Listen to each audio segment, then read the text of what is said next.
COP30 climate summit, sir, because it is very important at this moment. Vulnerable countries' testimonies will be projected over there. I want to begin with Shamsul Alam Pantho. He is following this event and he personally talked with me that he has great interest on climate summit. At this climate summit held in Brazil, officials from the world's most climate vulnerable countries, even Bangladesh, gave vivid accounts of damage and called for more action and funding. Sir, I want to begin with you. How well are major emitters responding to the calls made by vulnerable nations for increased support and finance? I am talking especially, I want to get your impression on Bangladesh, because Bangladesh is truly devastated situation facing, especially in the coastal belt areas. Thank you, Mr. Kanchan, for changing the topic into climate change. And of course, you have mentioned the COP30 that is on its way, underway in Belém, Brazil.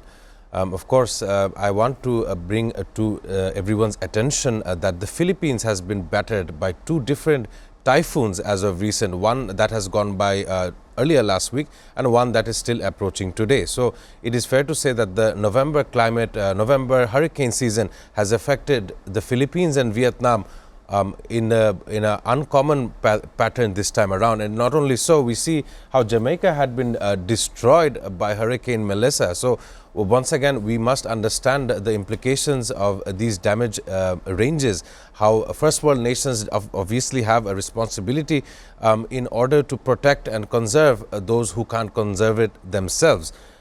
In addition to this, I would also like to mention that Bangladesh being one of those countries that face soil erosion. So every year we have coastal belt areas losing land. Yes. And according to various university studies, they have predicted that most of the southern belt that we have in Bangladesh over the next 100 years is set to be inundated by water. So that has a huge implication for a country of 200 million people.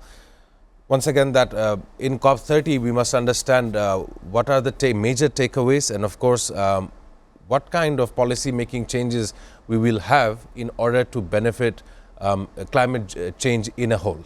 Sir, I said that how much does political will matters versus technical and financial capacity when it comes to climate adaptation and resilience. And of course, my question will be from Bangladesh side.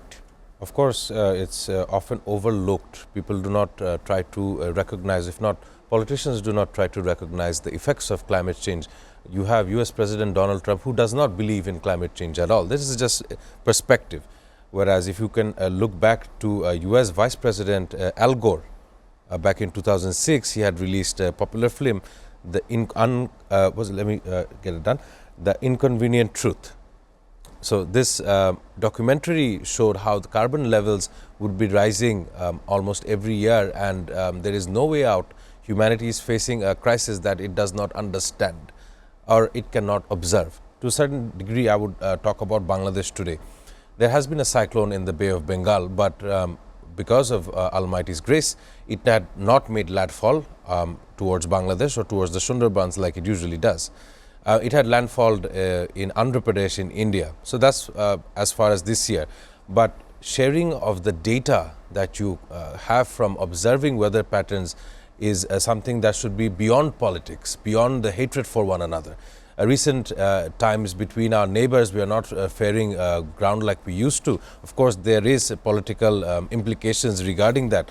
But one must understand that in the face of natural calamity, it does not realize religion, it does not realize any territory, it does not realize the loss of life or the loss of infrastructure, such as we've seen in Jamaica. Hence, we should understand with our neighborhood on sharing of such data to avoid the numerous deaths that follow because of climate change. Sir, what is the legal basis and potential international impact of one country like Turkey issuing an arrest warrant for another country's head of the government?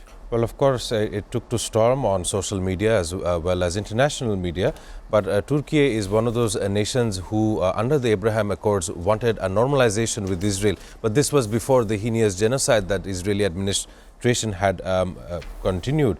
And of course, the Chief Public Prosecutor's Office in Istanbul had issued warrants against 37 people of the Israeli administration. This is of course, following the reason that there is a ceasefire now, but the atrocities keep on continuing. And it's only Turkey that had taken such a vast step. We don't see Qatar and Egypt taking similar steps, but we understand that Turkey and Israel is coming to a point of direct confrontation regarding especially this news. What precedent does this set for accountability in war zones and conflicts involving non-state actors and state actors? As Mr. Dalton was saying, of course, Turkey is not entirely Arabic, one of those Arabic nations.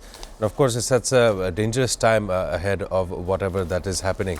But that should be all for today. I would want to pass it back to you to finish.